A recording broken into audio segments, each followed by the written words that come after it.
మామూలుగా అందరూ మంచి చేయడం గురించి మాట్లాడుతుంటారు, కానీ ఈయన మాత్రం మంచి చేసి చాలామంది జీవితాలను ఉద్ధరించి బాగు చేసే తపనలో నిత్యం ఉంటూ ఉంటారు. దానికి మూలం ఏంటంటే మనం సైతం అని ఆయన పెట్టిన ఒక సంస్థ.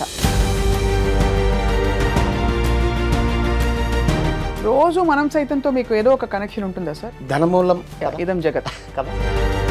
ఈ సంస్థ పుట్టాలంటే సార్ ఏదో ఒకటి జరుగుంటుంది మీ కళ్ళ ముందో, లేకపోతే మీరు చూసిన సంఘటనలు కావచ్చు మిమ్మల్ని ప్రభావితం చేసి. అవునమ్మా. ఎలా సార్? వచ్చిన ప్రతి కొత్త ఛానల్లో నేను ప్రోగ్రామ్ చేశాను, సీరియల్ చేశాను. 99% ఛానల్స్ నాకు డబ్బులు ఎక్కువ. 98 లక్షల రూపాయలు ఉన్నాయి నాకు రావాల్సిన రెమ్యునరేషన్స్. నా జీవితంలో ఎదురైన సంఘటనలు నన్ను ఇబ్బంది పెడతాను. అంటే ఒళ్ళంతా రక్తం గాయాలు అయిపోయినప్పుడు దాంట్లోంచి కొంచెం కసి వచ్చి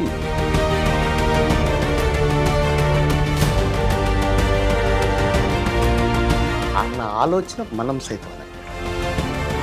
ఒకవైపు ప్రొడక్షన్ వర్కౌట్ అవ్వలేదు, డబ్బులు ఎగ్గొట్టారు, అందరినీ వెళ్ళి అడగలేకపోయారు. అక్కడ ఉండే టెలిఫోన్ కింద పాడేసే వాళ్ళు ఉంటారు, కళ్ళజొల్లి చేసే వాళ్ళు ఉంటారు. అలా కూడా అంటే మమ్మల్ని చూసినప్పుడు ఆ ఇరిటేషన్ నుంచి అరే సార్ కోపం మీద ఉన్నారని వెళ్ళిపోతాం. అయ్యే బాబోయ్, మీరు చెప్తుంటే ఎన్ని చూసాం తల్లి, ఎన్ని చూసాం. అంటే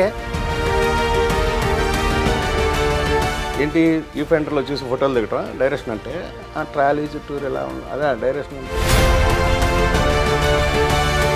జీవితం మీకు నేర్పిన మౌలిక సూత్రం ఏంటి? నన్ను నేను నమ్ముకోవాలమ్మా, అంతే సార్. ఏంటి, వాట్ ఈస్ యువర్ విజన్ మనం సైతం? కరోనా కంటే భయంకరమైన వ్యాధి ప్రతి మనిషికి వచ్చేది ఒకటే, అనివార్యమైన వ్యాధి, చావుకు ముందు వస్తుంది. అది ఏ వ్యక్తి అయినా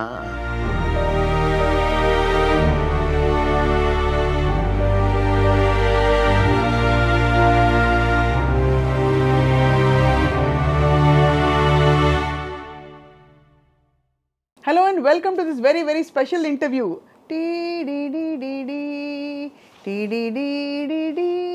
అని ఒకప్పుడు దూరదర్శన్ సిగ్నేచర్ ట్యూన్ వచ్చిన వెంటనే అందరూ కూడా ట్యూన్ ఇన్ అయిపోయి టీవీల ముందు అతుక్కుని కూర్చునేవారు. అప్పుడప్పుడే టీవీలో వినోద ప్రధానమైన కార్యక్రమాలు దూరదర్శన్లో మొదలయ్యాయి. ఆ సమయంలో డీడీలో అనేక కార్యక్రమాల్లో అనేక హాస్యపరమైన చిన్న చిన్న స్కిట్స్లో వాటిలో కనిపించి అలరించిన నటులు ఆ తర్వాత అఫ్కోర్స్ ఎన్నో సినిమాల్లో కూడా చాలా పాత్రలు వేశారు. అన్నిటికంటే ముఖ్యంగా ఏంటంటే మామూలుగా అందరూ మంచి చేయడం గురించి మాట్లాడుతుంటారు, కానీ ఈయన మాత్రం మంచి చేసి చాలామంది జీవితాలను ఉద్ధరించి బాగు చేసే తపనలో నిత్యం ఉంటూ ఉంటారు. దానికి మూలం ఏంటంటే మనం సైతం అని ఆయన పెట్టిన ఒక సంస్థ. అది పుట్టింది ఎప్పుడంటే ఆయన పుట్టినరోజున సెప్టెంబర్ 22న. సో సెప్టెంబర్ 22 బర్త్డే సెలబ్రేట్ చేసుకోబోతున్న నటులు, దర్శకులు, రచయిత, all in all Kadambari Kiran గారితో ఇవాల్టి ప్రత్యేక ఇంటర్వ్యూ. సార్, మీకు స్వాగతం. Thank you very very much. చిన్నప్పటి నుంచి మిమ్మల్ని చూసి అలవాటైంది, కానీ మీరు అలాగే ఉన్నారు అప్పటి నుంచి ఇప్పటిదాకా. కొంచెం హెయిర్ స్టైల్ మారింది తప్ప మిగతా అంతా. అవునమ్మా, కానీ మారాలి మనిషి వయసుని బట్టి, అనుభవాలను బట్టి. ఎక్కడ నాకైతే అలాంటివి అనిపించట్లేదు. ఆ sport shoe, jeans, white shirt, full జింగ్ బ్యాంగ్గా వచ్చారు మీరైతే సార్. ఇది జనరల్గా ఇదే డ్రెస్ ఉంటుంది, వైట్ షర్ట్ అండ్ బ్లూ జీన్సేనా. గత ఈ 11 సంవత్సరాలుగా 11 years అవుతుందమ్మా మనం సైతం పుట్టి. ఈ 11 yearsగా ఆ మార్పు. ఒక సార్, ఏదైనా మామూలుగా అంటే ఈ మనం సైతం ఎలా పుట్టింది తెలుసుకునే లోపు అసలు నటుడిగా మీ జీవితం ఎలా ఉంది? తృప్తినిచ్చిందా ఇంతవరకు? ఇది కేవలం ఒక వృత్తి, రోజు నాకు ఏదో ఒక ఇన్కమ్ ఉండాలి అనే విధానంలో మీరు ఆలోచిస్తారా, లేక ఇంకా తపన పడే క్యారెక్టర్స్ అన్నీ వచ్చాయా, చేశారా మీరు? అంటే చలనచిత్ర పరిశ్రమలో తపన పడితే అసలు ఏది రాదమ్మా, వచ్చింది నిలబడుతుంది తప్ప. రావటానికి తపన పడితే మనకి నిరాశ ఎదురవుతుంది. ఎక్స్పెక్టేషన్ ఎప్పుడైతే ఉంటుందో నిరాశ కూడా దాని పక్కనే ఉంటుంది. సో నేను ఎక్స్పెక్ట్ చేయనేది వస్తే ఆనందపడతా, బాగా చేసినప్పుడు ఇంకా ఆనందపడతా. అది జనం దగ్గరికి చేరితే అద్భుతం కదా. బట్ దాని గురించే జీవితం, దాని గురించే తపన అనేది మాత్రం నాకు సెకండరీ. రైట్. అంటే నా లైఫ్ గురించి అని కాదు, లైఫ్ కష్టాలు ఎవరికైనా ఉంటాయి. మోడీ గారికి ఉంటాయి, చంద్రబాబుకి ఉంటాయి, రేవంత్ అన్నకు ఉంటాయి, ఎవరికైనా ఉంటాయి. బట్ ఆ ప్రెషర్స్ వేరు, ఆ కష్టాలు వేరు. దాని నుంచి బయటపడటానికి అది వేరు, అది బట్ దానికి ప్రొఫెషన్కి సంబంధం లేదు. ప్రొఫెషన్ ఒక సంతృప్తికరమైనటువంటి ఒక ఫేజ్.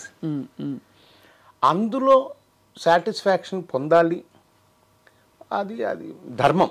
అవును. బట్ మనకి సంతృప్తి ఏమిస్తుంది అనేది పాటించినప్పుడు అది ఆ జీవితం వేరు. అవును, కరెక్ట్. నేను అందుకనే మనం సైతంలో ఉన్నా. అందులో ఉన్న సంతృప్తి నాకు ఎందులో రాదు, నేను ఎక్స్పెక్ట్ కూడా చేయను. రోజు మనం సైతంతో మీకు ఏదో ఒక కనెక్షన్ ఉంటుందా సార్? అంటే కార్యక్రమాలు ఉంటాయమ్మా, ఏదో ఒకటి. అంటే ధనమూలం ఇదం జగత్ కదా. అంచేత ధనం తక్కువైనప్పుడు అప్లికేషన్స్ ఎన్ని ఉన్నా కానీ నేను కొంచెం సైలెన్స్ మెయింటైన్ చేయవలసి ఉంటుంది. అప్పుడు వాళ్ళు అనుకోవచ్చు, ఏంటి కాదంబరి ఫోన్ తీయట్లేదు, లేకపోతే అటెండ్ అవ్వట్లేదు, లేకపోతే ఆన్సర్ ఇవ్వట్లేదని. వాళ్ళకి చిరాకు, కోపం కూడా రావచ్చు, అసహ్యం కూడా రావచ్చు నా మీద. కానీ నాకు ఒక్క ఫోన్ కాల్ అటెండ్ చేయలేకపోతే, ఎవరికైనా హెల్ప్ అవసరమై ఫోన్ చేసినప్పుడు నేను పడే బాధ అంతే, నాకు నిజంగా చాలా కష్టం. సో ఎప్పుడైతే ఫండ్స్ తక్కువ ఉంటాయో ఆన్సర్ ఇవ్వలేము. ఇప్పుడు ఏదైనా ఒక హాస్పిటల్లో ఒక పని ఉందంటే వీలైతే హాస్పిటల్ దగ్గరికి వెళ్ళిపోతాం. పేషెంట్ని గవర్నమెంట్ హాస్పిటల్కి షిఫ్ట్ చేయగలిగితే గవర్నమెంట్ దగ్గరికి వెళ్ళిపోతాం, లేకపోతే అధికారుల దగ్గరికి వెళ్తాం. అలాగ అన్నీ చేయగలుగుతాం. బట్ మనమే అన్నీ చేయాలా అనే ప్లేస్ వచ్చినప్పుడు డబ్బు ప్రధానంగా ఉంటుంది కాబట్టి తప్పకుండా. అయ్యో, ఈ రోజుల్లో అందులో అసలు ఇలా ఎగిరిపోతాయి డబ్బులు, ఎన్నున్నా సరిపో. మనం సైతం కూడా నాకు ఇచ్చేవాళ్ళ దగ్గర కంటే పుచ్చుకునే వాళ్ళ దగ్గరికి ఎక్కువగా వెళ్తుంది. ఇచ్చేవాళ్ళ దగ్గరికి కొంచెం స్లోగా వెళ్తుంది. వాళ్ళు కూడా కొంచెం చూద్దాం. ఈ సంస్థ పుట్టాలంటే సార్ ఏదో ఒకటి జరుగుంటుంది మీ కళ్ళ ముందో, లేకపోతే మీరు చూసిన సంఘటనలు కావచ్చు మిమ్మల్ని ప్రభావితం చేసి. అవునమ్మా, మనం సైతం అనే సంస్థని పెట్టాలని ఒక ప్రేరేపణ మీకు వచ్చి ఉంటుంది. సో ఎలా సార్? మనం సైతం, నేను పేదవాణమ్మా, నాకు ఎటువంటి బలం లేదు. నేనంటూ ఇందాక మీరు చెప్పినట్టు టెలివిజన్ డే 1 నుంచి ఉన్న ఏకైక ప్రొఫెషనల్ యాక్టర్, టెక్నీషియన్ నేనే. I'm the very first professional in this Telugu television medium, అది గర్వంగా చెప్పగలను. కానీ మమ్మల్ని మేము డెవలప్ అప్పుడు టెలివిజన్ అనేది అంటే అవును మేమే డెవలప్ చేసుకుంటూ, మమ్మల్ని మేము డెవలప్ చేసుకుంటూ తల్లితో పాటు పుట్టిన బిడ్డలం మేము. అంతే. అంటే మీకు అంటే అప్పుడు పద్ధతులు ఇది ఇలా ఉండాలి, స్పాన్సర్ ప్రోగ్రామ్స్ అంటే ఏంటో తెలియదు, కమిషన్ ప్రోగ్రామ్స్ తెలియదు, అవన్నీ తెలియదు. కెమెరా ఎంత పెద్దగా ఉండేది, రికార్డర్ ఎంత పెద్దగా ఉండేది, 4 మోసేవాళ్ళం. అదే కదా. అట్లా ఆ టేప్స్ అలా ఉండేవి. అయితే అందులో మమ్మల్ని మేము డెవలప్ చేసుకోవటంలో, లేదా డెవలప్ చేసుకుందాం అనే ఆ ఆతృతలోనో, ఆ పోరాటంలోనో, ఆరాటంలోనో నిర్మాత అయ్యాం, దర్శకుడు అయ్యాం, రైటర్ అయ్యాం, కొన్నిసార్లు కెమెరా కూడా ఆపరేట్ చేసాం, సౌండ్ రికార్డింగ్ ఆపరేట్, అంటే డబ్బింగ్ చేసాం, ప్రతి ఒక్కటి చేసుకుంటూ వెళ్తున్నాం. కానీ నిర్మాతగా అయినప్పటికీ వచ్చిన ప్రతి కొత్త ఛానల్లో నేను ప్రోగ్రామ్ చేశాను, సీరియల్ చేశాను ఓన్గా. 99% ఛానల్స్ నాకు డబ్బులు ఎగ్గొట్టాయి. అవన్నీ కలిసి ఒకనొక రోజున కూర్చొని చూస్తే ఆ రోజుకి 98 లక్షల రూపాయలు ఉన్నాయి నాకు రావాల్సిన రెమ్యునరేషన్స్. 98 lakhs. అంటే నేను ఎంత కష్టపడ్డాను, నా ప్రీషియస్ లైఫ్, స్ట్రెంగ్త్. రావాల్సిన రెమ్యునరేషన్ అంటే ఏంటి సార్? నాకు వాళ్ళకు పనిచేసినప్పుడు నాకు రావాల్సిన రాలేదా? ఈ రోజుకి రాలే, ఇంకెప్పటికి రాదు. అది ఎందుకు అలా అయింది? అది ఎందుకు అలా అయిందంటే, నేను వీడు పోరాటం చేయలేడు, చేసినా నన్ను గెలవలేడు, వాడు అర్భకుడు, వాడికి బలం లేదు అనుకుని ఉన్నప్పుడు, అప్పుడు ఒకనొక రోజు కూర్చుంటే, అంటే నేను కూడా సామాన్యమైన కామన్ మ్యాన్ కదా, నాకు బాధ్యతలు ఉంటాయి, నాకు డబ్బు అవసరాలు ఉంటాయి, బాధ్యతలు ఉంటాయి కదా, వాటి నుంచి పారిపోలేంగా. అవును కదా. చూసి ఒకరోజు కూర్చుంటే అన్నీ చేస్తే అన్ని ఛానల్స్ 98 lakhs. నో, ఇది కరెక్ట్ కాదు. ఈ రోజు నుంచి సొంతంగా ఓన్ ప్రొడక్షన్ అనేది చేయకూడదు. అంటే చేసినంతకాలం మిగిలిన అన్ని వ్యాపకాలకి దూరంగా వెళ్ళాలి. ఆర్టిస్ట్గా కావచ్చు, ఇంకా రైటర్గా కావచ్చు, డైరెక్టర్గా కావచ్చు. ప్రోగ్రామ్ చేసిన తర్వాత, ఆ సీరియల్ అయిపోయిన తర్వాత డబ్బులకి కలెక్ట్ చేసుకోవడానికి మళ్ళీ కొన్ని ఏళ్ళు. సో లైఫ్ అంతా వెళ్ళిపోతుంది. నో, వద్దు అని ఒక రకమైన కసి ఉంటుంది కదా నాకు కూడా. మామూలు మనిషిని కదా, ఉప్పు కారం కసితోటి నా జీవితంలో ఎదురైన సంఘటనలు నన్ను ఇబ్బంది పెడతా, అంటే ఒళ్ళంతా రక్తం గాయాలు అయిపోయినప్పుడు దాంట్లోంచి కొంచెం కసి వచ్చి నేను చలనచిత్ర పరిశ్రమలో నేను ఒక వాచ్మ్యాన్ని. I'm observing each good and bad in this industry. Watching. లోపలికి వెళ్ళలేకపోతున్నా, స్థిరంగా ఉండలేకపోతున్నా, బయటికి వెళ్ళలేను. తెలుగు చలనచిత్ర పరిశ్రమ వాచ్మ్యాన్ ఆత్మకథను ఒక రాయాలనుకో, ఒక 20 పేజీలు 25 పేజీలు రాశాక నాకే బాధ అనిపిస్తుంది. వాళ్ళంతా తర్వాత నాకు స్నేహితులు అయ్యారు, నాకు దగ్గర అవుతారు. నాకు ఒరే ఫ్రెండ్సే ఎక్కువ. నన్ను అన్నయ్య అనేవాళ్ళు, నేను ఒరే అనేవాళ్ళు చాలా ఉంది. ఎందుకంటే ఆ తరం అక్కడి నుంచి వేరే ఇది కదా. సో ఎందుకు ఏంటి ఇలాగ వీళ్ళ గురించి ఓపెన్ అవటం వల్ల నా కసి తీరొచ్చేమో. బట్ దానివల్ల ఉపయోగం ఏంటి? వాళ్ళ క్యారెక్టర్ వాళ్ళే చెప్పుకుంటారు ఫ్యూచర్లో ప్రజలకి, మనం ఎందుకు చెప్పటం అని అది పక్కన పెట్టి, మరి అట్లా నీకేంటి బలం ఏంటి? ఎస్, నా బలం నేను పెంచుకుంటూ వెళ్ళాలి, నా కుటుంబం నాకు అండగా ఉండాలి అని. నువ్వు పేదవాడు అవటం వల్ల కదా నీకు, పేదవాళ్ళకి సాయం చేయడం వల్ల నీ కుటుంబాన్ని పెంచుకో, ఆ పేదవాడు నీకు ఫ్యామిలీ అవుతాడు అన్న ఆలోచన మనం సైతం అన్న పేరు. ఇప్పుడు వాళ్ళకి నిజంగా ఒక పేదవాడికి అంత మంచి హెల్ప్ అందింది అని అతను చెప్పే నాకు కృతజ్ఞత ఏదైతే ఒక లుక్లో ఉంటుందో, ఒక కంటి చూపులో ఉంటుందో, అది చూసిన రోజు ఎంత ప్రశాంతంగా ఉంటుంది తెలుసా నాకు. నేను చేసిన హెల్ప్ చిన్నదే కావచ్చు, అసలు నా స్టేట్మెంటే చేతనైన సాయం కోసం ఎప్పుడైనా ఎక్కడైనా మనం సైతం ఎవరికైనా చాలా అప్పుడు నాకు ఎస్, ఇది కదా జీవితం, ఇది కదా నా లైఫ్, ఇది కదా నేను తృప్తిగా ఉన్నటువంటి ఇది కదా. అంతకుముందు ఉలిక్కిపడి మిడ్ నైట్ గప్పుకుని లేచి గుండె పట్టుకొని ఒకానొక సందర్భంలో నా స్నేహితులు చనిపోయిన వాళ్ళు ఉన్నారు, అలా అచ్యుత్ లాంటి వాళ్ళు. ఏంటి అలాగ నేను కూడా అనుకునేవాడిని. ఎస్, ఆ తర్వాత నాకు ఎప్పుడు అలాంటి ఇబ్బంది లేదు, ప్రశాంతంగా. కానీ సరే, ఈ 98 లక్షలు కాదు, ఇంకా నాకు అర్థం కావట్లేదు. 98 లక్షలు ఒకళ్ళు మీకు ఇవ్వలేదా? పలువురు ఇవ్వలేదా? పలువురు అంటే ఏమంటారు వెళ్ళినప్పుడు? ఇదిగో ఇస్తాం, అదిగో ఇస్తాం. ఇప్పుడు ఒక ప్రోగ్రామ్ మీరు చేస్తున్నారు అనుకోండి, అవును, ప్రొడక్షన్ ఖర్చు అవుతుంది కదా. ముందు మనమే ప్రొడ్యూసరే పెట్టాలిగా. పెట్టిన తర్వాత వాళ్ళు ఛానల్కి ఎలా ఉంటుందంటే, నీ ప్రోగ్రామ్ రేటింగ్ రావటం లేదు అనేది ప్రధానమైన ఒక సాకు, మంచి చాకు. అది రేటింగ్ రావటం లేదు, నెక్స్ట్ వీక్ నేను తీసేస్తున్నాం అంటారు. గప్పుకుని కాళ్ళ వెళ్ళ పడతాం, ఇంకా 1 వీక్ ఉంచుతాం అంటారు. ఆ 1 వీక్ తర్వాత ఒక ఓచర్ ఇస్తారు, ఫుల్ అండ్ ఫైనల్ పేమెంట్ అని ఒప్పుకుంటే, ఇదిగో నీకు 20 లక్షలు రావాలి, 2 లక్షలు ఇస్తా అని ఒప్పుకొని రాసిస్తే 2 లక్షలు వస్తాయి. ఆ 2 లక్షలకే మనం చాలా జీవితం మారుతుందనే ఫీలింగ్లో ఉంటాం. బోళ్ళంతా మళ్ళీ వాళ్ళకి ఇవ్వాలి కదా, టెక్నీషియన్స్కి. అవును కదా, వాళ్ళ బాకీలు. అలాగా అందులో నా రెమ్యునరేషన్స్ ఉంటాయి, నా లాభాలు ఉంటాయి. సో అవన్నీ అలాంటివన్నీ కలుపుకుంటే సో అలా మీరు ఒక పీరియడ్ ఆఫ్ టైం అయింది. అవును, అంటే పెద్ద పెద్ద ఛానల్ సంస్థలు ఎవరైనా, అంటే మీరు పేర్లు చెప్పట్లేదేమో. అదే ఎందుకు అవసరం అంటే చెప్పేచ్చు. అంటే కేబుల్ నెట్వర్క్ నుంచి శాటిలైట్ నెట్వర్క్ వరకు నేను ప్రోగ్రామ్ ఏదైతే సీరియల్ చేస్తానో ఆ సీరియల్ అన్నింటిలో నాకు నష్టమే జరిగింది. అంటే ఎక్కువగా ఇవే ఉండేవి, ఈటీవీ, జీటీవీ, ఇవే కదా. ఈటీవీ ప్రోగ్రామ్ ఇప్పుడు మనకు చేయలేదు, అది మట్టి మనిషి ఒకటి చేస్తాం, అది ఫ్రెండ్స్ తోటి చేస్తాం, అది వేరే ప్రారంభం. కానీ వేరే ఛానల్స్ వాళ్ళే కొట్టేశారు. ఏ దశకంలో సార్ ఇది? 90 వరకు, 90 అంటే 89 ఆ టైం నుంచి 2000, 2003, 2005 ఆ టైం వరకు. ఎందుకంటే మనకి ఈ సీరియల్స్ అవి పుంజుకున్నదే 90s దశకంలో. అవును, ఆ టైంలో అంతే. అప్పటి నుంచి వచ్చాయి. ముందంతా మాకంతా టెలిఫిల్మ్స్, సింగిల్ ఎపిసోడ్లు అలాగే. చాలా ఇబ్బంది పడి ఉంటారు మీరైతే. చాలా చాలా చాలా చాలా. ఆస్తులు అమ్మేశారా? ఆస్తులు లేవు అమ్మడానికే? ఎక్కడ కొన్నా అక్కడ అమ్మా. అదే కొన్నా, చాలా కష్టపడి డే 1 నుంచి కష్టపడుతున్నాగా. రోజుకు 150 రూపాయల నుంచి రోజుకు 300 దగ్గర నుంచి రోజుకు 500 దగ్గర నుంచి అలా తీసుకొని, ఒక్కొక్క వర్క్కి ఒక 500 దగ్గర నుంచి 1500 దగ్గర నుంచి అలా తీసుకున్న. ఎక్కడ పడితే అక్కడ కొన్నాను నేను. అలా మీరు ఎక్కడ పడితే అక్కడ పోయినాయి. అమ్మో, చాలా struggle sir life.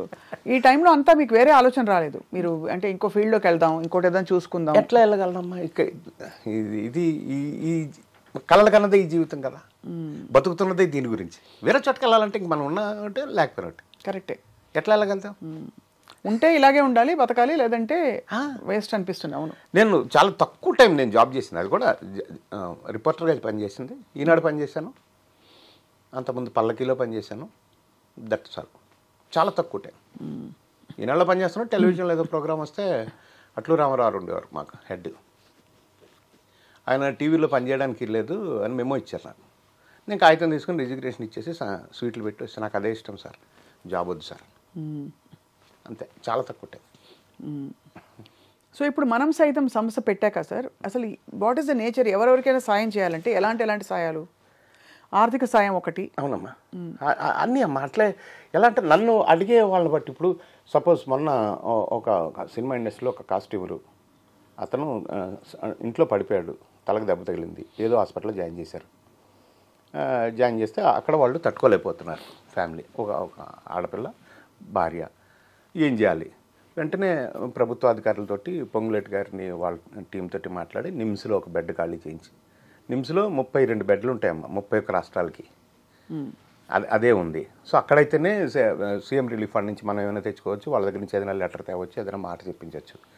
So bed ఖాళీ అయినా మరో సెకండ్లో అక్కడ పేషెంట్ పెట్టేయాలి, ఎందుకంటే ప్రాణాలతో కాబట్టి వాళ్ళ పాలసీ అది. అవును. సో వేరే హాస్పిటల్ నుంచి హాస్పిటల్ వరకు మనిషిని తీసుకొచ్చి అక్కడ అవన్నీ కూడా చేయడానికి దానికి డబ్బు ఎంత అన్నది కాదు. అసలు మన పవర్ ఏంటి? పొంగిలేటి గారు వాళ్ళ టీంలో మన మనుషులు ఎలా ఉంటారు. మనం అంతకుముందు అయితే లక్ష్మారెడ్డి గారి దగ్గర నుంచి ఏ మినిస్టర్ ఉన్నా కానీ హెల్త్ మినిస్టర్ అంటే నాకు సేవ చేసిన వాళ్ళు ఎక్కువ ఉన్నారు నా పేదవాళ్ళకి. అలాగా ఇండస్ట్రీకి సంబంధించిన వాళ్ళందరికీ నేనున్నాను అని చెప్పే ఒక సంస్థ మనం. ఎస్ అమ్మా. అంటే ఇలాంటి ఒక వ్యవస్థ పెట్టినప్పుడు ఇండస్ట్రీ వరకు లేకపోతే ఫలానా శాఖ వరకు అన్నది ఉండకూడదు. కాబట్టి ఎవరికైనా ఉంటుంది. ఎక్కువగా నా చుట్టూరు పేదవాళ్ళు ఇండస్ట్రీ వాళ్ళు ఎక్కువ ఉంటారు కాబట్టి వాళ్ళకి ఎక్కువ లబ్ధి అవుతుంది. ఇప్పుడు కేరళ ఫ్లడ్స్కి ఇంతకుముందు వచ్చినప్పుడు అక్కడికి వెళ్ళి పనిచేసి వచ్చాం, తిత్లీ తుఫాన్కి వెళ్ళి పనిచేసి వచ్చాం, కర్నూలు ఫ్లడ్స్కి వెళ్ళి పనిచేసి వచ్చాం. బట్ ఆర్టిస్టులు టెక్నీషియన్స్ ఇండస్ట్రీ వాళ్ళకి అట్లా లేదమ్మా, ఎవరికైనా ఇస్తారు. సమాజంలో ఎవరికైనా దానికో పరిధి ఉండదు కదా సార్. ఉండదు. ఏం తృప్తి ఉంటుంది, ఎలా తృప్తి ఉంటుంది అంటే మన దగ్గరికి వెతుక్కుంటూ వచ్చిన వాళ్ళల్లో ఇందాక నేను చెప్పినట్టు మన ఫండ్స్ ఎలా ఉన్నాయి, మన శక్తి ఎక్కడ ఉంది, ఎలా అంతవరకు చేయగలం. ఇప్పుడు ఆంధ్రాలో ఇప్పుడు ప్రస్తుతం మనం చేయలేము, నేను దూరం అయిపోయిన వాళ్ళకి చేయలేం కాబట్టి. బట్ ఏమైనా చేయగలిగితే మళ్ళీ వాళ్ళకి కూడా చేస్తాం, ఎక్కడైనా చేస్తాం, సమస్య లేదు. బట్ చేసే మనకి దమ్ము ఎంత ఉందని అది అంతే. చాలా అంటే దీనికి చాలా శ్రద్ధ కావాలి ఫస్ట్ ఆఫ్ ఆల్. అవునమ్మా. అండ్ ఒక అంకిత భావం కావాలి. ఎందుకంటే తిరిగి చూసుకుంటే మనకు వచ్చేది ఏముండదు. ఏదో కొంతమంది పొలిటికల్ లైన్లోకి వెళ్ళే వాళ్ళకి అంటే ఇది ఒక మెట్టులాగా పనిచేస్తుంది. కానీ మీరు ఎప్పుడు దీని గురించి పెద్దగా ఎక్కువ మాట్లాడుకుని నేను ఎప్పుడు చూడలే. అవును, ఏమాత్రం ఉండదమ్మా. అంటే ఇప్పుడు మన కామెంట్ చేయాలంటే కామెంట్ చేసే వాళ్ళని వాళ్ళకి ఆన్సర్ చెప్తూ కూర్చుంటే టైం వేస్ట్. లేకపోతే ఇంకోళ్ళు ప్రపంచంలో ఎవరైనా కామెంట్ చేస్తారు కదా, మంచి పని చేస్తుంటే ఎక్కువగా చేస్తారు. సో నేను అసలు పట్టించుకోను. వాళ్ళని అసలు నేను ఏ పేదవాడికి హెల్ప్ చేయాలి వేళ అంతే. రోజు చేస్తున్నారు సార్ అప్పటి నుంచి? అంతే. సుమారు ఎంత సార్, ఎన్ని వేలు అలా అవుతుంది రోజుకని చెప్పాలి అంటే? నెలకి ఇంత మేము ఇవ్వగలుగుతాం. కరోనాలో 50,000 కుటుంబాలకు నేను గ్రాసరీస్ ఇచ్చాను. బాబా 50,000 మంది కుటుంబాలకు ఇచ్చాను. ఎంత వాళ్ళు మీ మనసులో మిమ్మల్ని దీవించుకుని ఉంటారు. డెఫినెట్గా చాలా ఇప్పటికి చాలామంది నేను అంటే అదే కాకుండా ఆర్థిక సాయం కూడా. ఇప్పుడు నేను ఏ యూనిట్లో షూటింగ్ చేస్తున్నా 5 నుంచి 10 మంది మధ్యలో ఉంటారు బెనిఫిషియర్స్ ఆ సెట్లో. ఒకళ్ళు వచ్చి నాకు పలానప్పుడు అది చేశారు, నాకు పలానప్పుడు ఇది చేశారు, లేకపోతే నాకు బియ్యం ఇచ్చారు, లేకపోతే ఏదో ఒకటి. మినిమం 10 మంది ఉంటారు, 5 నుంచి 10 మంది ఉంటారు. ఎంత గొప్ప జీవితం సార్. ఈ మధ్యలో మరి మీ కుటుంబం మీ ఖర్చులకి మీ ఇంకా జీవనోపాధికి ఎలా మీరు ప్లాన్ చేసుకున్నారు మీ లైఫ్లో? ఒకవైపు ప్రొడక్షన్ వర్కౌట్ అవ్వలేదు, డబ్బులు ఎగ్గొట్టారు, అందరినీ వెళ్ళి అడగలేకపోయారు. అడగలేదా? అసలు ఎవరైనా అడిగారా? అడుగుతాం. 99 లక్షలు చూసినట్టునే అక్కడుండే టెలిఫోన్ కింద పాడేసే వాళ్ళు ఉంటారు, కళ్ళజొల్లి చేసే వాళ్ళు ఉంటారు. అలా కూడా అంటే మమ్మల్ని చూసినప్పుడు ఆ ఇరిటేషన్ నుంచి అరే సార్ కోపం మీద ఉన్నారని వెళ్ళిపోతాం అంతే. అయ్యే బాబోయ్, మీరు చెప్తుంటే ఎన్ని చూసాం తల్లి, ఎన్ని చూసాం. అంటే వచ్చేవాడు కూడా కంగారు పడతారుగా, అరే వీళ్ళందరూ ఎవరు సార్ ఛానల్ యజమానులా? నాకు డబ్బులు ఇవ్వాల్సిన వాళ్ళు. అంటే అలా కాదు, నేను అడిగేది ఏంటంటే డబ్బులు ఇవ్వాల్సిన వాళ్ళు. అంతే అంతే అంతే అంతే యజమానులు అదే ఎవరైతే ఆ సీట్లో ఉంటారో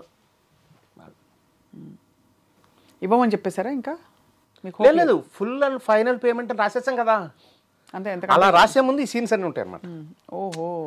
రాసిన తర్వాత ఇక వాడు ఇవ్వడు, ఎట్లా చచ్చిపోతాం, ఎలా మనకు ప్రెషర్ అవుతుంది, మనం ఈ లోపల మనం ఎక్కడో అక్కడ వేషాలు వేసి సంపాదించిందో లేకపోతే ఉండదో ఏదో తెచ్చి దొంగతనంగా కొంత అప్పులు గట్టిగా అడిగి కూడా ఒకటి ఉంటాడుగా పాప, వాడికి ఏదో కష్టం ఉంటుందిగా, వాడికి ఇచ్చి అడగని వాడికి కొంచెం ఆగి ఈ కనీసం ఇదైనా వస్తుందేమో అని అలా మనకి ఇవ్వాల్సిన డబ్బులు బాగా ఎక్కువ చేసి ఇచ్చే డబ్బులు బాగా తక్కువ చేసి ఆ బ్యాలెన్స్ ఎక్కువైన తర్వాత కట్ చేస్తాం.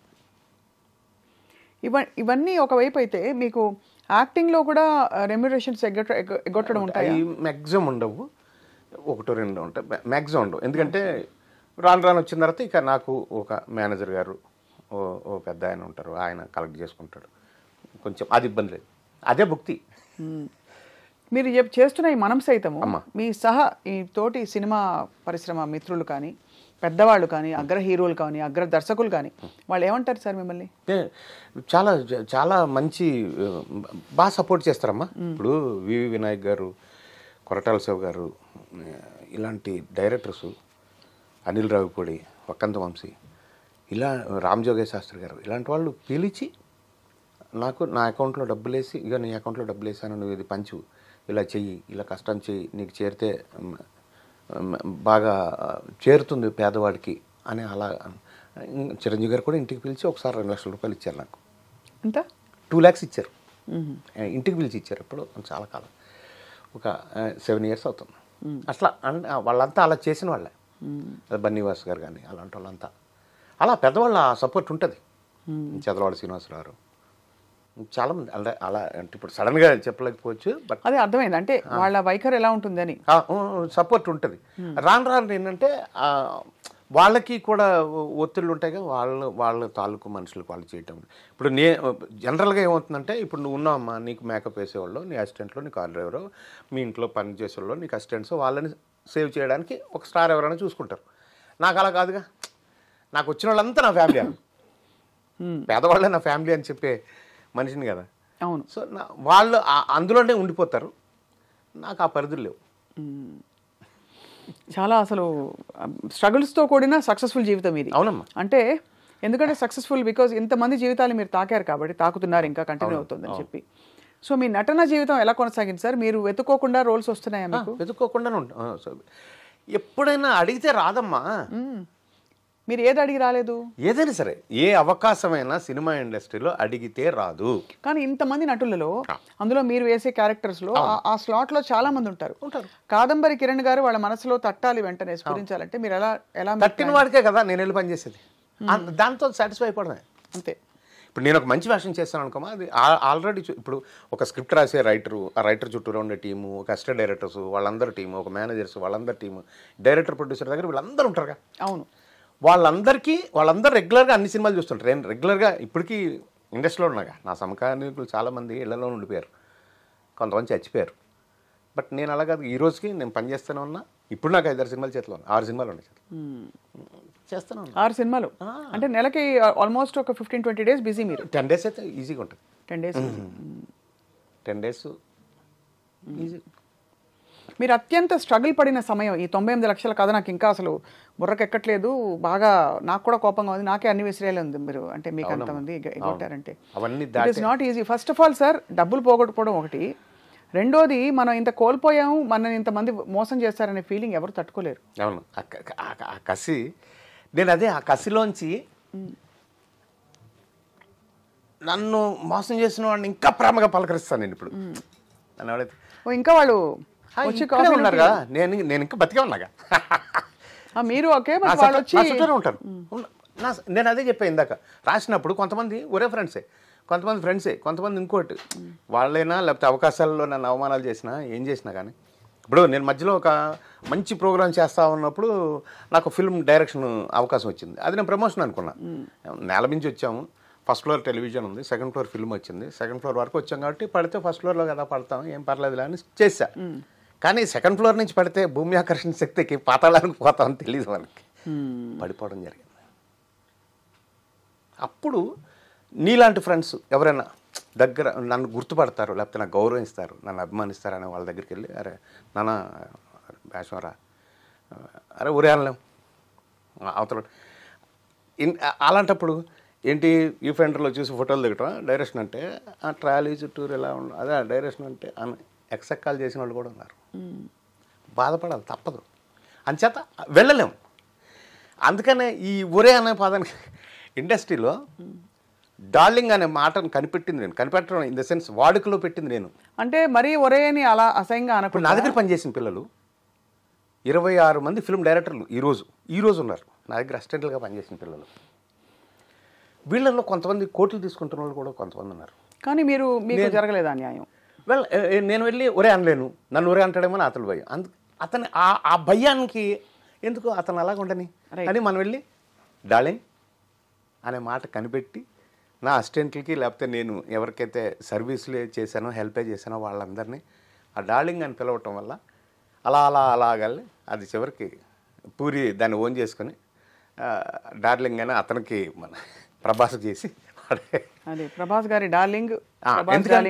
ఆ మాట నేనే, ఎందుకంటే అంత విస్తృతంగా నా దగ్గర సహాయం చేసిన వాళ్ళు, నేను సహాయం చేసిన వాళ్ళు, నేను హెల్ప్ చేసిన వాళ్ళు, నేను పెంచిన మొక్కలు అంత విస్తృతంగా పెరిగారు కాబట్టి నాకు. సో మీరు సినిమా డైరెక్షన్ చేయడం అనేది మీకు బెడిసి కొట్టింది బాగా? అంతేగా, అంతే. కారణం ఏంటంటారు సార్? అది సక్సెస్ అవ్వలేదుగా. ఏమనుకోకు, హ్యాపీ కూర్చోండి, కంఫర్టబుల్గా కూర్చోండి అమ్మా. అయితే అంతే, అది సక్సెస్ కొడితే ఏముంది. ఇప్పుడు అది 100 రోజుల సినిమా ఆడింది అనుకోమ్మా, నా జీవితం వేరు కదా. అది 1 వీక్ ఆడింది కాబట్టి కదా మనం. దాని చావుకు కూడా బోల్డ్ మంది వస్తున్నారు కదా అలా సక్సెస్ కాని వాళ్ళు. 2వ సినిమా అటెంప్ట్ చేస్తున్నారు, 3వ సినిమా అటెంప్ట్ చేస్తున్నారు. అలాగా నాకు 16 కథలు చేసుకున్నాను. ఈవెన్ అక్కినేని నాగార్జున గారి దగ్గర నుంచి ఆలీ వరకు. ఒక నాగార్జున గారి దగ్గర బావా ఎలవబుల్ మ్యాన్ ఓన్లీ నాగార్జున 1.5 years ఆ కథ, దాని మీద తిరుగుతూనే ఉన్నాం. బ్రహ్మానందం గారితో సిటీ లైట్స్ సైలెంట్ మూవీ, దాంతో అలా తిరుగుతూనే ఉన్నాం. ఇంకోళ్ళు ఎవరితోనో బాబుమోహన్ గారి అబ్బాయితో ఏదో చేయాలని బాబుమోహన్ గారితో వారితో అలా తిరిగాం. హీరోలు ఎవరు ఇవ్వట్లేదు, వెంకటేష్ బాబుతో ఏదో అట్లా తిరిగాం. అంటే ఇవన్నీ సంవత్సరం 6 నెలలు 8 నెలలు ప్రాసెస్ ఉంటుంది. ఎంత జీవితం ఉంటుంది. హీరోలు ఎవరు ఇవ్వట్లేదని రమ్యకృష్ణ గారితో గజ్జల గుర్రం అనే ఒక కథ, హీరో కమెడియన్స్ రమ్యకృష్ణ గారు, అదొక 2 years అంత ప్రాసెస్ అవుతుంది. సో ఆ ప్రయత్నాలు నేను ఏది మానుకోలేదు, ఆపుకోలేదు. కానీ ఇంకా కొన్నాళ్ళ తర్వాత అంటే ఈ మనం సైతం వచ్చే ముందు వరకు ప్రయత్నం అనేది ఎప్పుడు ఆ క్రియేటివ్. ఇప్పటికీ నేను ఎప్పుడైనా రాత్రి నిద్ర పట్టకపోతే చక్కగా కూర్చొని మంచిది ఏదైనా రాసుకుంటూ కూర్చుంటా. అంటే దాని ప్రయత్నము దాని జీవితము ఉంది, అవకాశం అనేది. సో ఇప్పుడు ప్రస్తుతం అయితే అది రాసుకుంటూ మీ రోల్స్ మీరు వేసుకుంటూ మనం సైతం నడిపించుకుంటూ అలా సాగుతుంది. అంతేనమ్మా. సార్ మీకు అచ్యుత్ గారు మంచి మిత్రులు కదా? అవును. మా నాన్నగారి సీరియల్లో హీరో అయిన అన్వేషిత. అవును. ఆయన సడన్ గా చనిపోవడం చాలా బాధ కలిగించింది చాలా మందికి. ఎలా జరిగింది సార్ అంతా? అంటే అతను కష్టాల్లో ఉన్నారా? ఆరోగ్యాన్ని కేర్ చేసేవాడు కదా, కష్టాలు అనేది ఏం లేదు, అతను కంఫర్టబుల్గానే ఉన్నాడు. బట్ ఏంటంటే ఆరోగ్యాన్ని అసలు పట్టించుకునేవాడు కాదమ్మా అతను. అంటే ఇప్పుడు సపోజ్ కూర్చున్నాం అనుకో, మిరపకాయ బజ్జీలు తినేవాళ్ళం. 4 ప్లేట్లు తెచ్చారనుకో, 2 ప్లేట్లు నా దగ్గర, 2 ప్లేట్లు వాడి దగ్గర ఉంటాయి కదా, నాకు ఒకటే పెట్టేవాడు. మేమిద్దరం మిరపకాయ బజ్జీలు తిన్నాం అనేవాడు. వెన్న, జీడిపప్పు, లేకపోతే ఇంకోటి స్వీట్లు, అంటే వాళ్ళకి అలా ఇష్టం. చల్లటి కూల్ డ్రింక్, చల్లటి వాటర్ కూడా చాలా డేంజర్ అమ్మా ఇప్పుడు. చల్లటి కూల్ డ్రింక్ తాగేవాడు.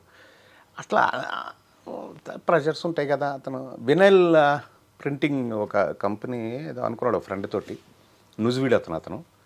అందులో కొంచెం 24-24- అనేవాడు. 24 లక్షలు అంతా అప్పుడు అప్పు అయ్యాడని ఆవిడ చెప్పాడు. మాకు చెప్పలేదు అది. 24 లక్షలు అప్పుడు. ఎవరు అప్పయ్యారు? ఈయనే అప్పయ్యారా అని తెచ్చాడు, ఆ ప్రాసెస్కి తీసుకొచ్చాడని చెప్పేవాడు. మేము అంతా న్యూజివీడ్ వెళ్ళాం. ఆ ఫ్రెండ్ పార్ట్నర్ ఎవరైతే ఉన్నాడో అతనిది ఏదో షాప్ ఓపెనింగ్ అక్కడికి కూడా వెళ్ళాం మేము. బట్ ఆ తర్వాత వచ్చి సడన్గా గాంధీ అని ఫ్రెండ్ వచ్చి ఇట్లా యశోదలో చేరాడు అన్నయ్య రాత్రి. వెళ్ళినప్పుడు చచ్చిపోయాడు. షాక్ అయి ఉంటారు మీరు లైఫ్. అంటే జీవితం ఎంత తాత్కాలికం. చాలా చాలా చాలా చాలా చాలా. ఎందుకంటే మామూలు ఒక స్నేహితుడిగా, ఒక మంచి స్నేహితుడిగా అతను చనిపోవటం ఒక బాధ అయితే, అప్పుడు మేము కలిసి నాగేశ్వరరావు గారి సీరియల్ నేను వచ్చితే స్టార్ట్ చేసాం. నాగేశ్వరరావు గారి దగ్గరికి వెళ్ళి మీ ఇద్దరమే స్టార్ట్ చేస్తే ఇంకొక 2 ఫ్రెండ్స్ చేరారు. తర్వాత ఆ సీరియల్ ఎండింగ్ వచ్చినప్పటికి ఆర్థికంగా కూడా చాలా దెబ్బతినేసాం మేము. వీడి చచ్చిపోవటం, ఇతను దాంతో చాలా అంటే అదొక ఫేజ్ అనమాట. రోడ్డు మీదకి వచ్చేసిన ఫేజ్లో అదొకటి. సినిమా ఫెయిల్యూర్ తర్వాత మట్టి మనిషి ఒకటి. అక్కినేని నాగేశ్వరరావు గారు నాకెందుకంత ఆయన అంటే అంత గౌరవం, అభిమానం, ప్రేమ, ఒక పేరెంట్లాగా, ఒక తల్లిలాగా అతను ఎందుకు చూస్తానంటే ఆయన ఫోన్ చేశాడు నాకు ఇంటికి. నేను నాగేశ్వరరావు మాట్లాడుతాను. ఏ నాగేశ్వరరావు మా ఆవిడకి అక్కినేని నాగేశ్వరరావు సార్ ఒక్క నిమిషం అండి. సార్ ఏం సార్ ఇట్లా మా వైఫ్ తెలియక ఏమనుకోవచ్చు, మీతో మాట్లాడాలి, నేను ఇప్పుడే తోట నుంచి వచ్చాను, మీ దగ్గర సమయం ఉంటే వస్తారా? 5 minutesలో ఇంటికి వెళ్ళా. మీరు మంచివాళ్ళని తెలుసు, మీకు సమర్థత ఉందని తెలుసు, మీరు నష్టపోయారని తెలుసు, ఉల్టా మీరు అచ్యుత్ అనేవాడు కూడా మీ దగ్గర నుంచి వెళ్ళిపోయాడు, సో మీరు చాలా బ్యాడ్ సిచ్యువేషన్లో ఉన్నారని నాకు తెలుసు. నా జీవితంలో నేను మూకీ నుంచి వచ్చాను కాబట్టి, టెలివిజన్ వచ్చింది కాబట్టి, ఈ ప్రక్రియలో కూడా నేను ఉండాలి నా జీవితం అని నేను అనుకున్నాను. ఒక్క సీరియల్ చేద్దాం అనుకున్నాను, చేశాను. బట్ అతను చనిపోయాడు, మీరు రోడ్డు మీదకి వచ్చారు. మీ దగ్గర డబ్బు ఉంటే ఇంకో సీరియల్ మీకోసం చేసి పెడతాను, చేసుకున్నాను. Great man. వెంటనే నేను ఎస్ సార్ అని, నాకు 2-3 ఫ్రెండ్స్ ఉంటే డబ్బులు పెట్టగలిగిన వాళ్ళు, ఆ రోజుల్లో 5 లక్షల వరకు అవసరం ఉండేది. చెప్తే ఒక 2-3 దగ్గర వర్కౌట్ అవ్వలేదు. 4th friend is Rudraraju Ramesh అని నా ఫ్రెండ్, చిన్నప్పటి నుంచి ఒరే ఫ్రెండ్. అమ్మని అడిగి చెప్తారా? అమ్మ ఏంట్రా ఎంత కావాలని? అమ్మ మొదటి రూపాయి వెనక్కి రావాలంటే 24 లక్షలు పెట్టాలమ్మా. ఎంత టైం ఉందిరా? మీ ఇష్టం అమ్మ, సార్ అయితే ఓకే అన్నారు.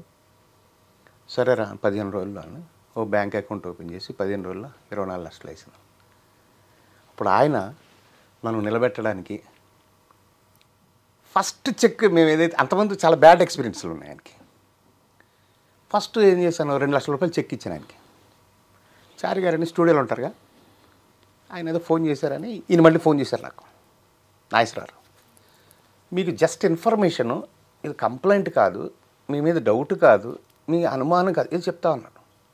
ఏంటి సార్ మీరు ఎక్కడ ఉంటారు సార్? నేను వస్తాను సార్ అని. నేను మాట్లాడడం వెళ్ళిపోవాలి కదా, అంత మా దేవుడు కదా. లేదు సార్, అది డిజానర్ అయిందంట చెక్కు. అయితే సంతకం బాగాలేకపోయినా ఇదైనా మీ డిజానర్ అవుతుంది కానీ పెట్టాను నేను మధ్యలో ఫోన్. ఇంటికి వెళ్ళిపోయి 2 లక్షల రూపాయలు ఓ టవల్లో క్యాష్ పెట్టి, సార్ ఇదిగో సార్ 2 అకౌంట్లు ఉన్నాయి సార్, ఇది కొత్తగా పెట్టాం కదా, ఇంతకుముందు ఉన్న అకౌంట్లోకి అందులో చెక్ ఇచ్చాను అని, క్షమించండి సార్. ఎవరన్నారు మిమ్మల్ని, ఎందుకు ఇలా చేస్తారు? పట్టుకెళ్ళిపోండి మీరు, ఇంకో చెక్ ఇవ్వండి, తర్వాత ఇవ్వండి. అలా నన్ను ఒక బిడ్డలాగా కాపాడే ఆ సీరియల్ అంతా. 3 వేషాలు ఉన్నాయి అందులో, ఒక డైలీ సీరియల్.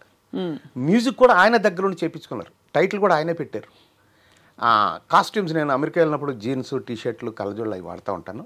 అవన్నీ అన్నీ డిస్ప్లే చేయించి వాళ్ళ కాస్ట్యూమర్ తోటి, మీ వేషానికి ఇందులో ఏం కావాలో నోట్ చేసుకోండి, తీసుకోండి అని. ఎంత గొప్పగా అంటే ఒక జర్కిన్ లాంటివి ఉన్నాయన్నమాట ఒక వేషానికి. లైఫ్ స్టైల్లో ఉంటాయి, ఇక్కడ వెళ్దాము అని నాతో షాపింగ్ వచ్చారు. ఆయన ఎందుకు వచ్చారంటే, ఆయన నాకంటే చిన్న సైజు, మా ఇద్దరు మధ్య సైజులో తీసుకుంటే ఆయనకి కొంచెం ఫిట్ ఉంటుంది, వేషం అయిపోయిన తర్వాత నేను వేసుకోవాలని ఆయన కోరిక. అది పాడేయద్దు, లేకపోతే కాస్ట్యూమ్స్లో పెట్టద్దు, నువ్వు వేసుకో నా వేషం అయిపోయిన తర్వాత అని నాతో షాపింగ్ వచ్చి ఇద్దరికి మధ్యలో సైజు ఉంది తీసుకొని. ఏమిటో ఆయనకు ఆ తపన ప్రేమ అంటే ఆయన దగ్గర ఒక్కటే ఏంటంటే ఓపెన్గా ఉండాలి మనిషి. మీరు ఇంత కల్మషం ఉన్నా కానీ ఆయన తెలిసిపోతుంది.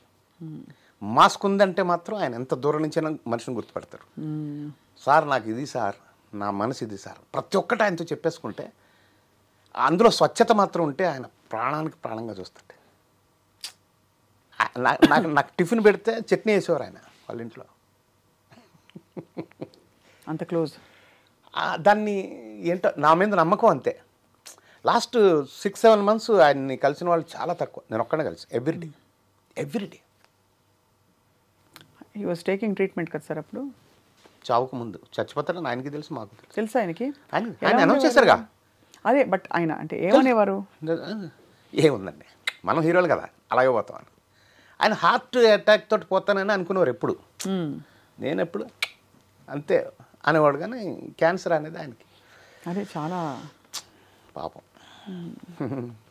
ఇలా మీరు అంటే ఈ ప్రయాణంలో మీరు వ్యక్తిగతంగా మనుషుల్ని కోల్పోవడం, ఇంకా వంచనలు, మోసాలు, ఆర్థిక ఇబ్బందులు, స్ట్రగుల్స్, అన్ని రకాల షేడ్స్ చూస్తారు కదా సార్. జీవితం మీకు నేర్పిన మౌలిక సూత్రం ఏంటి? అంటే నన్ను నేను నమ్ముకోవాలమ్మా, అంతే. అంటే ఏమిటి? అంటే నువ్వు చేసే పనిని ఆ నమ్మకంతో చేస్తే రిజల్ట్ ఎప్పుడైనా కానీ పాజిటివ్గా నీకు వస్తుంది. No problem. నేనే సాక్ష్యం దానికి. నాకు ఎప్పటికైనా పాజిటివ్గా నాకు వస్తుందని నా నమ్మకం. ఆ డౌట్ ఉన్నప్పుడు రాదు. కరెక్ట్. నేను దాని మీద ఉంటా. చాలా మంచి మాట చెప్పారు. ఇప్పుడు అంటే అప్పటికి ఇప్పటికీ ఇండస్ట్రీ బాగా మారిపోయింది కదా సార్, సినిమా పరిశ్రమ. అంటే పరిసరాలు మారిపోయినాయి, పద్ధతి మారిపోయింది, బట్ రిలేషన్ అనేది అలాగే ఉంటాయి. అవి ఇంకెవరెవరు సార్ మీ స్నేహితులు ఇండస్ట్రీలో? బుల్లితెర చాలా మంది ఉన్నారు. ఆ బ్యాచ్ అంతా అలా. అంటే మీరు ఖాళీ టైం దొరికినా, మీ ఇంట్లో మంచి శుభకార్యం జరిగినా, లేదో కష్టం వచ్చినా ఎవరు చెప్పుకుంటారు? ఉన్నారమ్మా 5-6 మంది ఫ్రెండ్స్, మంచివాళ్ళు, ఇండస్ట్రీకి సంబంధించిన వాళ్ళు కాదు. ఉన్న ఇండస్ట్రీలో ఇంకా బతికే ఇక్కడ అయినప్పుడు చావే ఇది కదా. వీళ్ళే వాళ్ళతోటే ఎక్కువ. వాళ్ళల్లో అంటే ఆడపిల్లల్లో సనా బాగా దగ్గర ఉంటుంది, మేఘన ఉంటుంది. చాలా మగపిల్లలు సమీర్ కానీ, హర్షవర్ధన్ కానీ, ప్రభాకర్ కానీ, అశోక్ కుమార్ కానీ. అశోక్ కుమార్ గారు తెనాలి రామకృష్ణ సీరియల్ వచ్చినప్పుడు ఒక సెన్సేషన్. అవుట్. నాగేశ్వరరావు గారికి అసలు టెలివిజన్ రంగంలో ఫస్ట్ ఫ్రెండ్ అతనే. కానీ నాగేశ్వరరావు గారు ఎలా అయితే పెద్ద తెర మీదో, ఈయన చిన్న తెర మీద, బుల్లి తెర మీద అశోక్ కుమార్ గారు అనేవారు కదా సార్. అది ఏదో ఒక బాడీ లాంగ్వేజ్ లో ఇమిటేట్ చేసేవాడు. ఆయన చెప్పేవాడు. ఆయన ప్రతి ఒక్కటి అంటే మేము బాగా దగ్గర, ఒరే ఫ్రెండ్స్ కదా మేము. అవును. అంటే అన్నయ్య అంటాము, బాగా దగ్గర. ఆయనకి ఫస్ట్ ఫ్రెండ్ ఇతనే, అశోక్ కుమారే. తర్వాత మేమంతా దగ్గర అయ్యాం. మేము ఎక్కువ నమ్మకం తెచ్చుకున్నాం ఆయన దగ్గర. అవును. సో చిన్నప్పటి నుంచి సార్ మీరు పెరిగిందంతా ఏ ఊరు? ఇక్కడేనమ్మా, హైదరాబాద్. పుట్టింది కాకినాడ దగ్గర గురజనాపల్లి అని. తాతగారు వాళ్ళది రాజోల తాలూకా కేసినపల్లి. చదువు అంతా కూడా ఇక్కడేమ్మా. ఎలిమెంటరీ చిన్నతనం స్కూల్ అక్కడ, మిగిలినంత ఇక్కడ. AV school, AV college, Bhadrika college, Ramachandra college, Hindi మహావిద్యాలయం. మీ కుటుంబం సార్? 4 అన్నదమ్ములమ్మ మేము. నేను లాస్ట్, ఒక సిస్టరు. ఇక్కడే అందరు ఇక్కడే ఉన్నారు. భార్య, 2 పిల్లలు. పిల్లలు ఈ రంగంలోకి వచ్చారా? అంటే సింగింగ్ ఉంది నీలా. పెద్ద పాప ఆటోమొబైల్ ఇంజనీర్, అమెరికాలోనే ఉంటుంది, డెట్రాయిట్. అతను కూడా, అల్లుడు కూడా ఆటోమొబైల్ ఇంజనీర్. ఆ అమ్మాయి పాటలు పాడుతుంది. చిన్న పాప హోమియోపతి డాక్టరు, చిన్నల్లుడు అడ్వకేట్. అందరూ చక్కగా సెటిల్డ్, బ్యూటిఫుల్గా, హ్యాపీగా, హాయిగా. మీరు చేస్తున్న ఈ మనం సైతం కార్యక్రమాలు చూసి వాళ్ళు గర్వపడుతూ ఉంటారు డాడీ. అవును. కానీ వాళ్ళని ఎక్కువ ఇన్వాల్వ్ చేయని వాళ్ళకి చెప్పను. వాళ్ళు తెలుసుకోవడమే ఫ్రెండ్స్ ద్వారా. నేను ఏది చెప్పను, నా వైఫ్ కూడా ఏది చెప్పను. మెట్లు ఎక్కుతున్నప్పుడు క్లోజ్ అంతేనా? ఏం మాట్లాడుకుంటారు ఇంట్లో? ఈ సినిమాలు ఏముండవు. నా ప్రొఫెషన్ గురించి ఉండదు అసలు. ఏం మాట్లాడతారు మరి ఇంట్లో? కామన్గా ఇష్టమే మిగిలిన కార్యక్రమాలు ఉంటాయి అంతేగా. ప్రొఫెషన్ గురించి అంటే ఇందులో ఎక్కువ కష్టాలు పడటం ఎప్పుడైతే ఎక్కువ ఉందో నేను చెప్పేవాడిని కాదు. అంచేత అది మెయింటైన్ చేశాను, స్విచ్ ఆఫ్. నాకు ఇంకా మీ 98 లక్షలు ఎలా వస్తాయని ఆ రోజుకి ఇప్పటికి అది బహుశా ఐ థింక్ కొన్ని కోట్లు, ఎన్నో కోట్లు అయ్యేది. చాలా దారుణం. ఆ వంచిన వాళ్ళు ఎలా నిద్రపోతున్నారో కంటి మీద. వాళ్ళకి ఇప్పుడు చూస్తున్నప్పుడు అర్థమవుతున్నాయి. ఎవరిని అంటున్నారు మీరు? 100%. వాళ్ళు వచ్చి ఇప్పుడు మీతో నా చుట్టూనే ఉన్నారు కదా, నా దగ్గర ఉన్నారు. చాలా భరించి అయితే మీరు సహనంతో నడిపిస్తున్నారు సార్. ఏంటి, వాట్ ఈస్ యువర్ విజన్ మనం సైతం? ఇంకా పెద్ద చేయాలంటే మనం సైతంలో ఒక ప్రాజెక్ట్ అనుకున్నానమ్మా. Saparya, we care for uncared అని ఒక అనాథాశ్రమం, వృద్ధాశ్రమం పెట్టాలని. ఒక పెద్ద తోటలాగా, పెద్ద చెట్లతో తోటలాగా పెంచి, ఒక వాటర్ పాండ్ లాగా పెట్టి, చుట్టూరు ఒక వాకింగ్ ట్రాక్ లాగా చేసి, ఈ తోటలో గ్లాస్ రూమ్స్లో పేషెంట్లను పెట్టాలన్న కోరిక. ఆ తోట కనిపిస్తూ ఉండేలా. అంటే అతనికి పక్షి, నీళ్లు, మనిషి కనపడి తను బతికే ఉన్నానని, బతికినంతకాలం అనుకోవాలని. అది ఎందుకంటే వృద్ధాశ్రమాలు అంటే నేను చూసిన ప్రపంచం వరకు ప్రపంచం అంతా నేను చూసింది మాత్రం చాలా దారుణంగా ఉన్నాయి. ఏ వ్యక్తి అయినా అంటే కరోనా కంటే భయంకరమైన వ్యాధి ప్రతి మనిషికి వచ్చేది ఒకటే, వృద్ధాప్యం. అనివార్యమైన వ్యాధి చావుకు ముందు వస్తుంది అది. ఏ వ్యక్తి అయినా లేచి తనంతటా తాను బాత్రూమ్కి వెళ్లకుండా అక్కడే బాత్రూమ్ చేసుకుంటే 2 గంటల్లో రోడ్డు మీద వేసేస్తున్నాము. ఆ రోడ్డు పేరు వృద్ధాశ్రమం అంటున్నాము. అవి చాలా దారుణంగా ఆ పరిస్థితులు ఉన్నాయి నేను చూసినంతవరకు. స్వప్న, నేను ప్రపంచం అంతా అంటలా. సో అక్కడి నుంచి ఆ మనిషి బతికినంత వరకు నేను బతికే ఉన్నాను అనిపించాలని నేను దత్తత తీసుకోవాలని నా కోరిక. సపర్య, వీ కేర్ ఫర్ అన్కేర్డ్. ఇప్పుడు హీరో శివాజీ ఒకసారి నాకు 5 లక్షల రూపాయలు ఇచ్చాడు కరోనాలో పంచమని. నేను ఇంకో 3 లక్షల రూపాయలు వేసి ఒక అంబులెన్స్ చేయించా, ఒక బండి కొని. అలాగే ఒక అంబులెన్స్ తిరుగుతుంది. అలాంటి అంబులెన్స్లు ఇవన్నీ కూడా మనకు ఉన్నాయి. సో మీలాంటి అందరి విషయం ఉంది. సో అందరినీ చుట్టూరా పెట్టుకొని ఆ ఆశ్రమాన్ని నడిపి అందులోనే అని నా కోరిక. అయ్యో లేదు, చాలా గొప్ప సంకల్పం. మీరు ఇంకా తీయాల్సిన సినిమాలు ఉన్నాయి. అవును, ఆ 98 లక్షలు వసూలు చేయాల్సిన సమయం రావాలి. భగవంతుడు. అది రకరకాలుగా వసూలు చేయండి సార్. అవును, మీకు రావాల్సిన సక్సెస్ ఇంకా రాసి పెట్టింది బోల్డ్ అంతా. కాబట్టి అవును, మీరు తప్పకుండా మీరు ఇంకా సినిమాలు తీస్తారు నా నమ్మకం, మా అందరి నమ్మకం. ఎస్. సో ఇప్పుడైతే 4-5 ఫిల్మ్స్ చేస్తున్నారు మీరు? చేస్తున్నాను రెగ్యులర్గా. నాకు వేషాలు రెగ్యులర్గా ఉన్నాయి. ఇప్పుడు రవితేజ 75 కూడా అది ఆయనకు వచ్చే దెబ్బ తగిలి కొంచెం పోస్ట్ పోన్ అయింది. ఆ సినిమా కూడా అన్నీ ఉంటాయి. అన్ని సినిమాల్లో మంచి మంచి వేషాలు, హాయిగా సరదాగా వెళ్తారు. మంచిగా ఆ రోజు ఏమిటి అంతే చెప్పుకుంటారు, అంతే, ఫినిష్ వచ్చాడు. సో ఈ పుట్టినరోజు కూడా టైం ఉన్నంతసేపు ఫోన్లో మళ్ళీ మనం సైతం ఉంటాం. అదే దాన్ని మానిటర్ చేస్తారు. గొప్ప సంకల్పంతో. అంటే మీరు ఎందుకు ఇలా ఆలోచన వచ్చి తలంపు వచ్చి మొదలుపెట్టారు? ఎందుకంటే ఇది ఒక మహాసముద్రం సేవ అనేది. అవును, ఎక్కడ ఎంత చేసినా ఏముందిలే అని అనిపించే అవకాశాలు ఉంటాయి. కానీ లేదు, అలా కాదు, చిన్న చేసినా మంచిది, వాళ్ళ జీవితాలకు మార్పు వస్తుంది అని నమ్మి మీరు కొనసాగిస్తున్నందుకు మీకు నమస్కారాలు. ఈ సెప్టెంబర్ 22 మీకు అద్భుతమైన పుట్టినరోజు. ఈ పుట్టినరోజు నుంచి ఇంకా మరొక మలుపు రావాలని మేము మనసారా ప్రార్థిస్తున్నాం. కాదంబరి కిరణ్ గారు, తల్లి నా పుట్టినరోజు కాదు, మనం సైతం పుట్టినరోజు. Okay, right. మీరు అంటే అదే రోజు మొదలెట్టారు కాబట్టి మీకు అదే కావాలనే, అదే అంటే నేను ఉన్నా లేకపోయినా చరిత్రలో మనం సైతం అయితే ఉంటుందనే ఉద్దేశంతో. తప్పకుండా సార్. మీరు ఐ థింక్ ఇది ఇంకా బాగా పెద్దగా మీ యాక్చువల్లీ పుట్టుక రహస్యం అంటారు కదా, అది మీరు తెలుసుకునే సేవా కార్యక్రమాలు మొదలుపెట్టారు. అది తప్పకుండా సేవ కాకుండా అది బాధ్యతగా మారుతుంది అందరికీ అని కోరుకుంటున్నాను సార్. అవును, థ్యాంక్ యూ అమ్మ, థ్యాంక్ యూ వెరీ మచ్. నువ్వు కూడా మంచి మనసుతోటి దీవించావు. నువ్వు మంచి అమ్మాయివి. ఆ బిడ్డ పెరగాలి మనం సైతం, అంతే, అదే కోరిక. Thank you so much sir. నమస్కారం తల్లి.